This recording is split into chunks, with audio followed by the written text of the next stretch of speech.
ঘুমানোর আগে কি করবেন? ঘুমানোর আগে আপনি প্রথমত পড়বেন আয়াতুল কুরসি। আয়াতুল কুরসি কোনটা?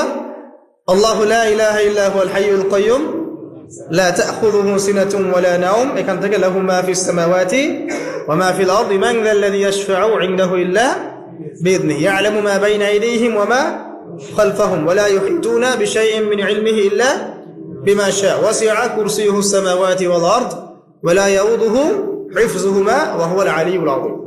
সূরা বাকারার আয়াত নাম্বার 255। সূরা বাকারার আয়াত নাম্বার 255 হচ্ছে আয়াতুল কুরসি। ঘুমানোর আগে আয়াতুল কুরসি পড়বেন বিছানায় গিয়ে। তারপরে সূরা বাকারার শেষের 3টা আয়াত পড়বেন। সূরা বাকারার শেষের 3টা আয়াত। এরপর কি করবেন? এরপর 3 কুল পড়বেন। কয় কুল?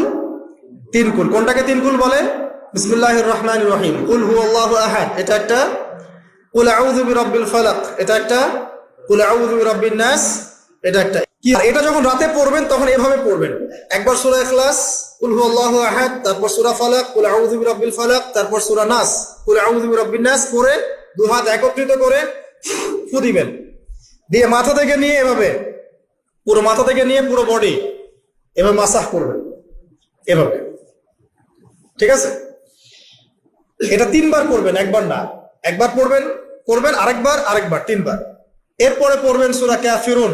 কি রাতের বেলা শোয়ার আগে পড়বেন 33 বার সুবহানাল্লাহ, 33 বার আলহামদুলিল্লাহ এবং 34 বার আল্লাহু আকবার। আল্লাহর পক্ষ থেকে আপনার শরীরে শক্তি আসবে। এটা যারা নিয়মিত আমল করে আল্লাহর পক্ষ থেকে তাদের শরীরে শক্তি আসে। হ্যাঁ, কারণ এইটা রাসূল সাল্লাল্লাহু আলাইহি ওয়াসাল্লাম কাকে শিখিয়ে দিয়েছেন? তার মেয়ে ফাতিমা রাদিয়াল্লাহু আনহাকে। ফাতিমা রাদিয়াল্লাহু আনহা এবং আলী রাদিয়াল্লাহু আনহু তারা দুজন গিয়েছেন আল্লাহ রাসূলের দরবারে, গিয়ে বলেছেন আমাদেরকে একজন দাসী বা দাস দিন। বাসার অনেক কাজ আমরা করতে পারি না, লাগে না কাজের মানুষ। নবী সাল্লাল্লাহু আলাইহি ওয়াসাল্লাম বলছেন যে আমি কি তোমাদেরকে এমন কিছু শিখিয়ে দিব যেটা তোমাদের এই দাস দাসের অভাব পূরণ করে দিবে, প্রয়োজন হবে না? অবশ্যই শিখিয়ে দিন। তখন নবীজি শিখালেন সাল্লাল্লাহু আলাইহি ওয়াসাল্লাম যে ঘুমানোর আগে 33 বার সুবহানাল্লাহ পড়বে, 33 বার আলহামদুলিল্লাহ এবং 34 বার আল্লাহু আকবার। তোমাদের দাস দাসের প্রয়োজন হবে না ইনশাআল্লাহ। তো ব্যাখ্যায় অনেক ওলামায়ে কেরাম বলেছেন যে এটা নিয়মিত আমল করতে থাকলে রোগ ব্যাধি কম হয়, শরীরে শক্তি আসে, এনার্জি বাড়ে, আপনি নিজের কাজ নিজেই করতে পারবেন ইনশাআল্লাহ আযজা ওয়া জাল্লা। আসুন সামনে যাই। এরকম ঘুমানোর আরো বেশ কিছু আমল আছে, আমি অল্প কয়েকটা বললাম, এগুলোই করা শুরু করেন, আল্লাহ তৌফিক দান করুন।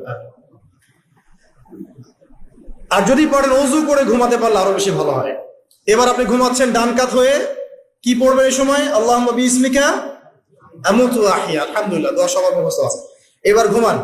এই যে ঘুমাচ্ছেন আপনি 3 ঘন্টা বা 4.5 ঘন্টা বা 6 ঘন্টা, আপনার এই পুরো ঘুমটা হবে ইবাদত ইনশাআল্লাহ তাআলা। এবং পবিত্র অবস্থায় ঘুমানোর অভ্যাস করতে থাকলে আল্লাহর পক্ষ থেকে আপনি সত্য স্বপ্ন দেখতে পারেন। এখনকার সায়েন্স এগুলা বিশ্বাস করে না, আর এই সায়েন্স কিনে আমার কোনো মাথা ব্যথাও নাই। কারণ আজকে একটা কথা বলে কালকে একটা কথা বলে। ঠিক আছে? তো আল্লাহর পক্ষ থেকে আপনি সত্য স্বপ্ন দেখতে পারেন।